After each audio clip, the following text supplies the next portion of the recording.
The United States expects North Korean troops in Russia to enter the fight against Ukraine imminently.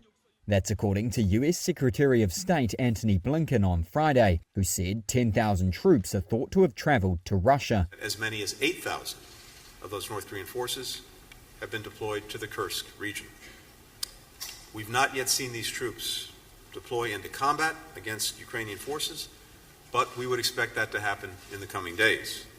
Russia has neither confirmed nor denied the presence of North Korean soldiers on its territory. Ukrainian forces continue to hold territory in the Kursk region after fighting their way into the Russian border area in August. At a press conference with Defense Secretary Lloyd Austin and their South Korean counterparts, Blinken said Russia has trained the North Korean soldiers in multiple aspects of warfare and fully intend to use the forces in frontline operations. They would then, he added, become legitimate military targets. Putin has been throwing more and more Russians into a meat grinder of his own making in Ukraine.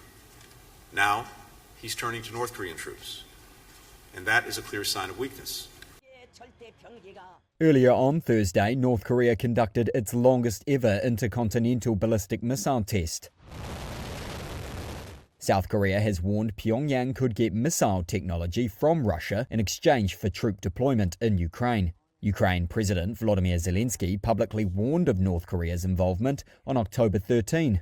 In an interview on Thursday, he blasted what he called a zero response from his allies. He said a weak reaction would encourage Russia's Vladimir Putin to further beef up the contingent. He also expressed surprise by the, quote, silence out of China as one of the security guarantors in Asia.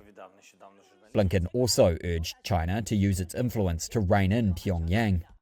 Russian Foreign Minister Sergei Lavrov and his North Korean counterpart, Cho Son-hui, met in Moscow on Friday.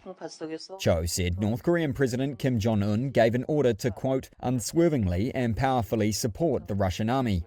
She said North Korea would firmly stand next to our Russian comrades until the day of victory. Many Western analysts argue China should be alarmed by any North Korean participation in Russia's war, saying it's a sign Pyongyang has reduced its reliance on Beijing.